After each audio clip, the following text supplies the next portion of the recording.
See if I could do this. I don't know. Oh my gosh. I think that's about as good as it goes. Um, Hopefully everything is going well. You could hear well, you could see well, and we can have some fun. I don't know. I can't really hear the playback in my head. Oh, there we go. That's a lot better. And turn that up. Trying to figure some stuff out. Um, this is very rustic. I would say the setting situation. This is the first um, live little situation I'm doing, and I wanted to be live because I like the communication between people. But I want to talk about something that is where the power in the worlds are lying, um, and it's simple things. Let's see if I could get over here, open a window. Oof. Bring this over here. Actually, what we're gonna do, we're gonna switch this around, just because I've got this problem on this side, which I can't see. Well, I can't. I don't know how to edit it yet. So I found something out. Going with or messing, looking through a magazine, and it was the Finger Hut, and the Finger Hut. Share my screen. I don't know. I'll learn this stuff later. The Finger Hut sells phones. All right, and these phones are unlocked, but there's some weird things about these phones.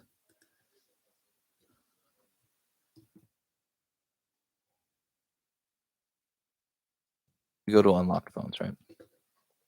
Now, $18 a month. You could buy these phones. They're unlocked. It's actually pretty cool. Then you could choose whatever carrier you want. That some don't have or need a what is it called? A yearly plan. Um, I don't even know if they sell the. Let's see, sell it. Galaxy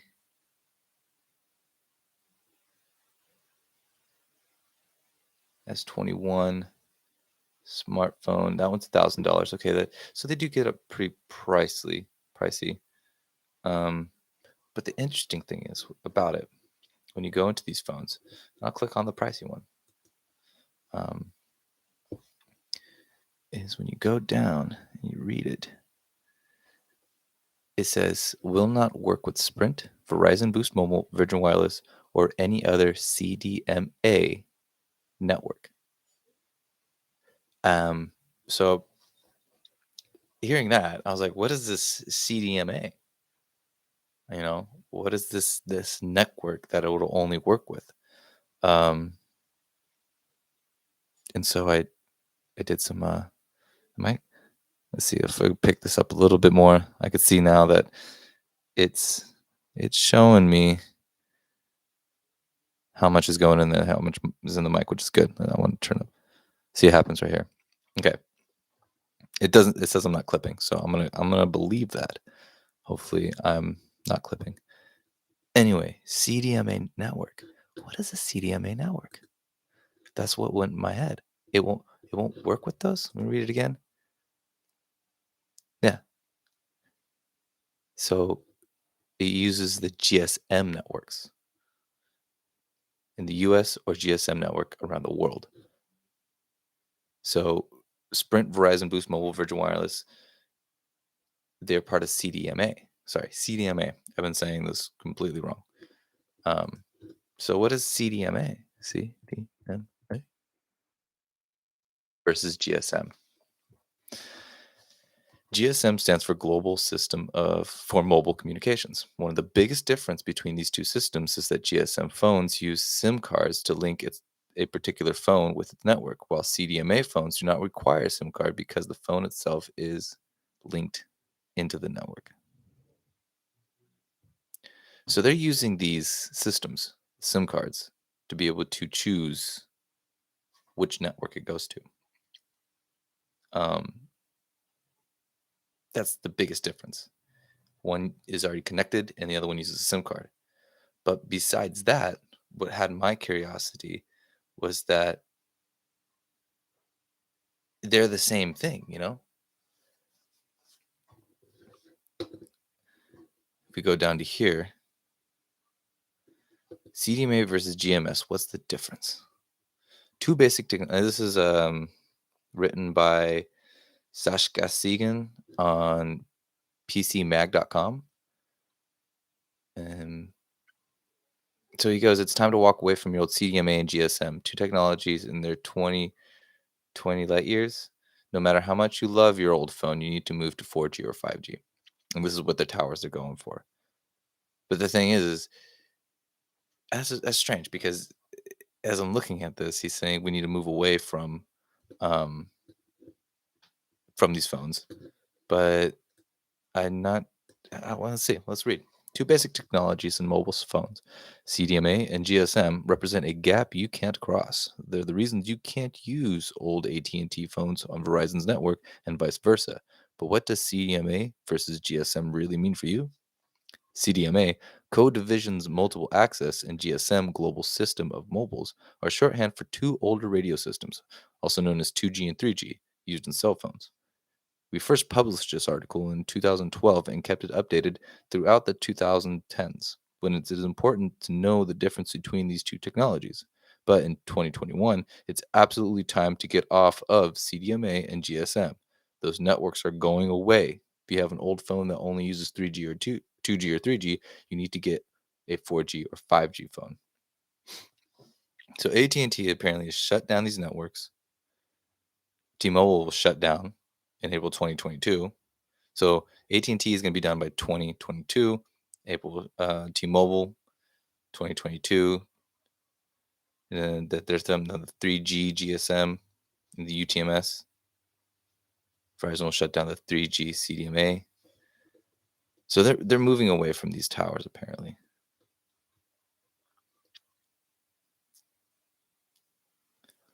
The G they mean in generation of wireless technology goes on. So one generation, two generation, three. Now we're in the fifth generation. When the carrier switched to 2G digital system in the 1990s, they chose among several companies' opinions. Some of them died out, but CDMA and GSM are two 2G camps that survived. So we're paying for higher cell phone privileges. So they're installing these new technologies. So LTE, or long-term evolution, is the global acceptance 4G wireless standard all US carriers use. So they're apparently doing something that you can continue to move on. See, it still made me want to, like, what is it? What are they using? So you have two different standards. They're both using the same thing, but one is capable with, you know, you're able to use one without, the other one's got a bunch of others. I don't know how am I saying this. Basically, what I was thinking was that if we went over here back to um, CDMA, so CDMA, which is, oh, why did you do this? Is that the one with the SIM cards? CDMA phones don't require SIM cards. So when we read this, it says phone will not work with any CDMA network, with any one that requires a SIM card. It will not do it. Which is pretty much all the new ones. So you need a SIM card to activate it, and then they keep you on the phone, and that's about it. So let's go back to this article.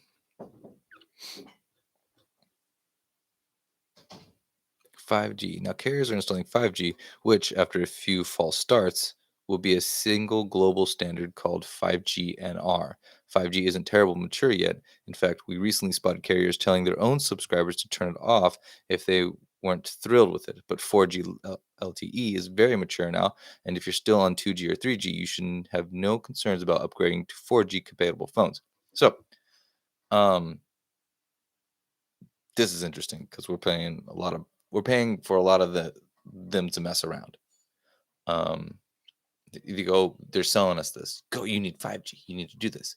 And the reason why they're doing that is because they want us to try it out. They want us to use their beta to see what is being broken. Whatever, but like cheaper, please. If we're gonna be the test subjects for this, at least make it cheaper. You know, um, the 4G LTE apparently is good. I think it's mature. It's been tested out. We've we've run the course on this thing, and it can do what it's supposed to be doing. But they're always trying to go bigger and better, which is fine. But don't use this as your beta pigs. As your throw the slop out, see if they eat it or not. Your test rats. We're not your beta test rats. So that I was totally off on another thing. I was thinking that they were two different main things, but they're not. They're basically the same thing, just one is hardwired in where the other one is not. So Verizon AT&T 4G devices that haven't been certified by the carrier have trouble making voice calls and sending text messages over that network. Oh, they went on. I kind of jumped it. So this is interesting because things are changing. They're moving from the 5G apparently and going into something new. But, my problem is that we're paying too much money for this. We're just paying way too much money for this stuff. Always have been. If we look into how much it costs to create stuff, you know, it's it's cheaper than what we're doing and what we're paying for. Um, here we go. Which carriers are CDMA and which are GSM? The In the U.S., Verizon user sellers and old Sprint networks, now owned by T-Mobile, use CDMA. AT&T and T-Mobile use GSM. Oh, so they are different. Most of the world uses GSM. The global spread of GSM came about because in 1987, Europe mandated the technology by law, and because GSM comes from an industry consortium, we call CDMA by and large is owned by chipmaker Qualcomm. This made it less expensive for third parties to build GSM equipment. Crazy. So what we call CDMA by and large is owned by chipmaker Qualcomm. Qualcomm. And the chipmaker obviously is going. So he made these phones, which made it cheaper for people to build GSM, the rest of the world, but he's making more expensive phones for us. And what is it to do? It's only to lock us in, isn't it? That chip, that key, the lock and unlock. It's basically he's probably seeing old phones being hacked or taken in or something. They're losing money. They need their chips. Qualcomm. Let's look into Qualcomm. Look into some dangerous stuff here. The hands of power, because this is the hands of power. This what we're experiencing right now is what was happening when electricity came out, is what's happening when cars were invented, when came out. That's what we run our lives on, especially here in America. This is what we are. Qualcomm is a multinational corporation known for its designing and manufacturing semiconductors and wireless telecommunications products. The company competes with Huawei, HTC, Nokia, and Samsung in mobile phones technologies, and MediaTek and Samsung in the semiconductor market. Wow.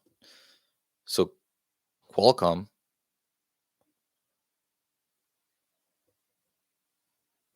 Well, then is Qualcomm. Let's see, Qualcomm and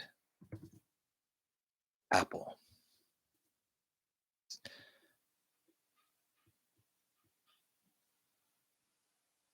Well, Does Qualcomm supply Apple? Qualcomm currently supplies all the modem chips that connect Apple's devices to mobile data networks, but Apple is working on its own modem chip. And in investors conference in New York, Qualcomm executives say that they expect to supply only 20% of Apple's modem chips by the launch of the iPhone in 2023. If you're into stocks, that's something probably you want to get onto.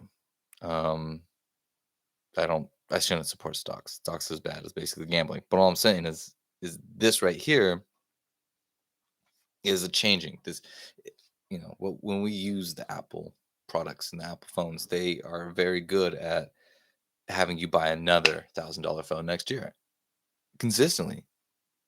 They've been able to do it very well for the past decade. I don't know how long it's been out, but it's how can we do this more? So, and these are the big booming businesses right now. Anything that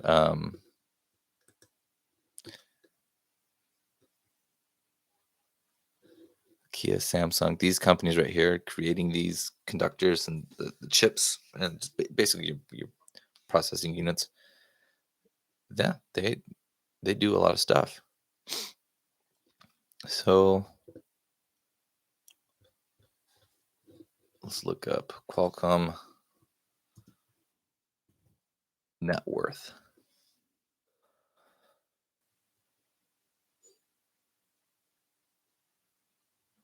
Revenue is 23.53 billion in 2020. Operating income 6.26 billion. Net income is 5.20 billion. Total assets 35.59 billion. Is Qualcomm one of the 500 companies?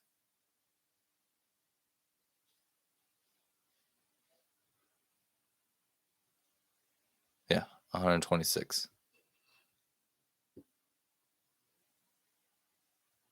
You got to understand these companies that are making these things are creating a lot of plastic. They're using a lot of copper. The production and what takes to make these electronics going through these companies,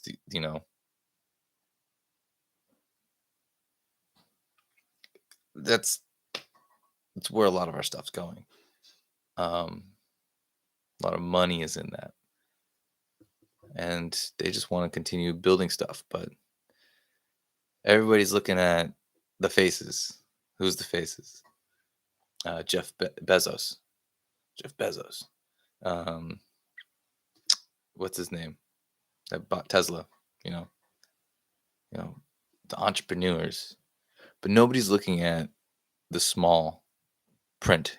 These guys, the ones putting it into it. These ones are the most valuable. These computer, the chip makers, the ones making the processing units and all. And so I think it was very interesting that it made it less expensive for third parties to build GSM equipment. Third parties. Now, the GSM equipment, which is being used by most of the rest of the world, has the chip inside of it already. You don't need to put a chip into it.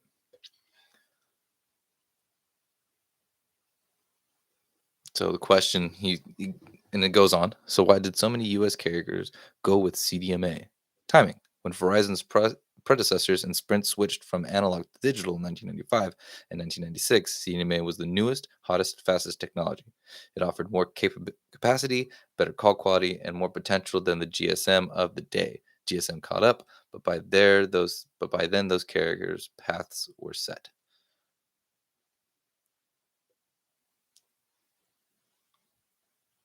Hmm. So it sounds like GSM is like old um Morse code.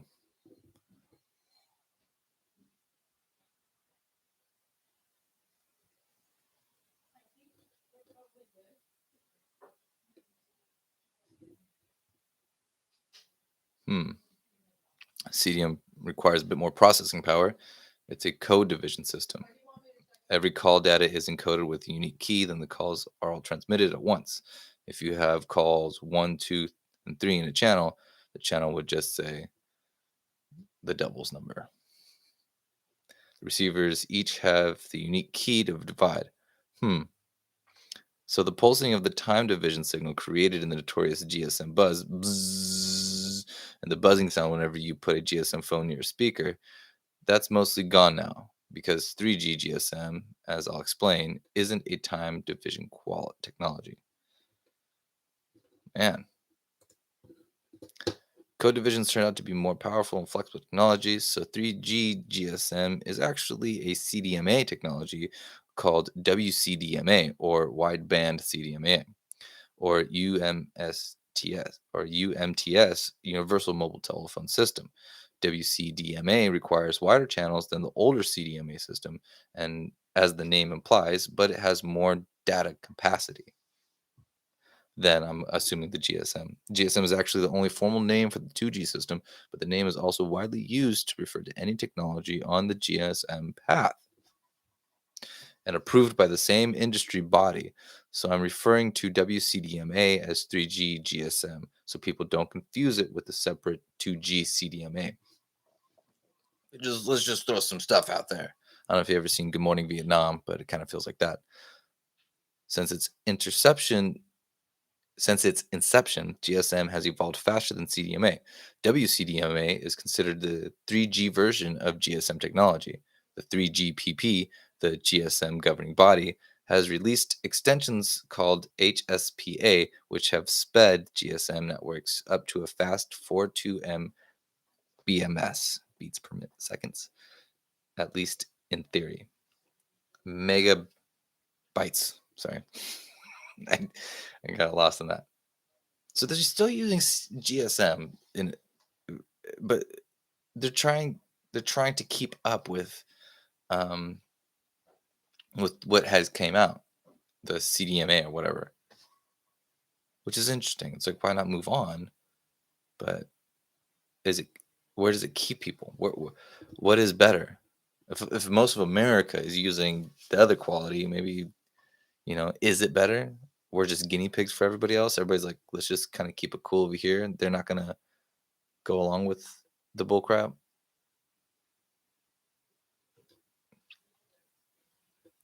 Yeah, this is a pretty good article. It explains a lot about the phone. Um,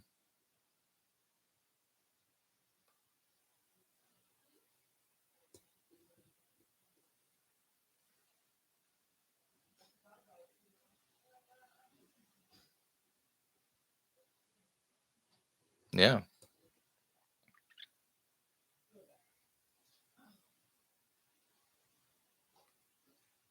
So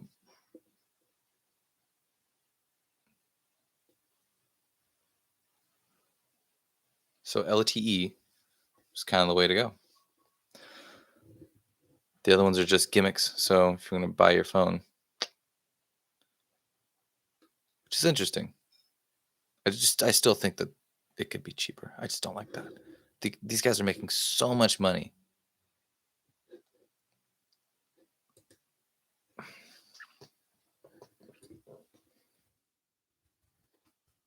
Let's see if I can get this up. Qualcomm.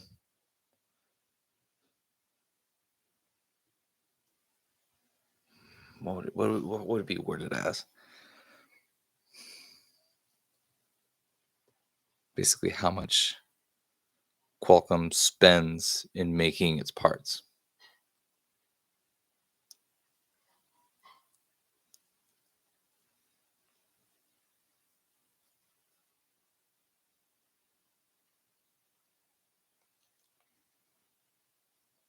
I can't think of how to put that. Anyway, the hands of power, the palms of fruition. That's what they have. They have the power. They're moving it. Apparently, Apple wants to move. Mac's like, we're done using you guys. We're moving forward. Maybe they didn't like how they've been doing business, or they found out that they can do it. Well, like it said in the article, they found out they could do it better, or cheaper, or they could do it themselves. So we'll see what happens there. But other than that, was it Samsung, Nokia? Um, they're their own little, I guess their own. I don't know, just doing their own thing under the radar. I gotta figure this out. Uh,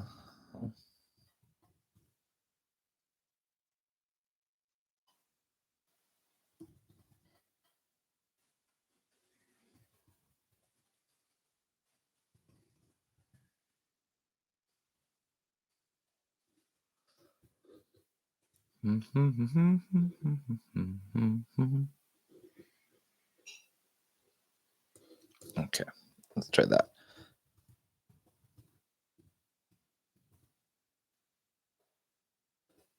Let's go here. Boom, boom.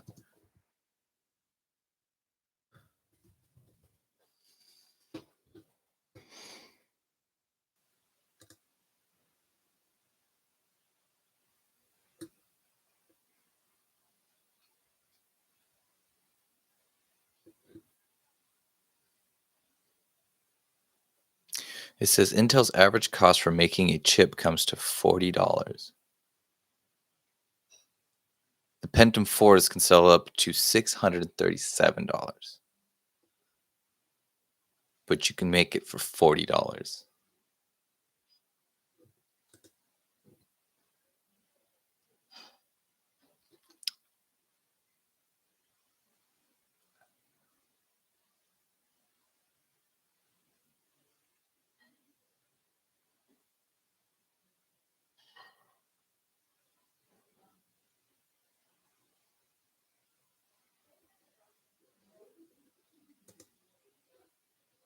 Hmm.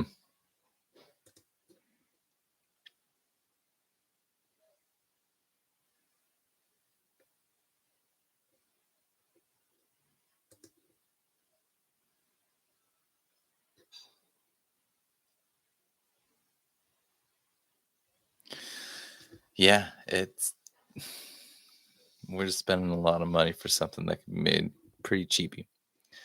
And they go, oh, we have a lot of people to pay for. Robots making that stuff. It's costing them. Fours can sell up to $637. That's some pretty expensive oil to keep those machines running. $40.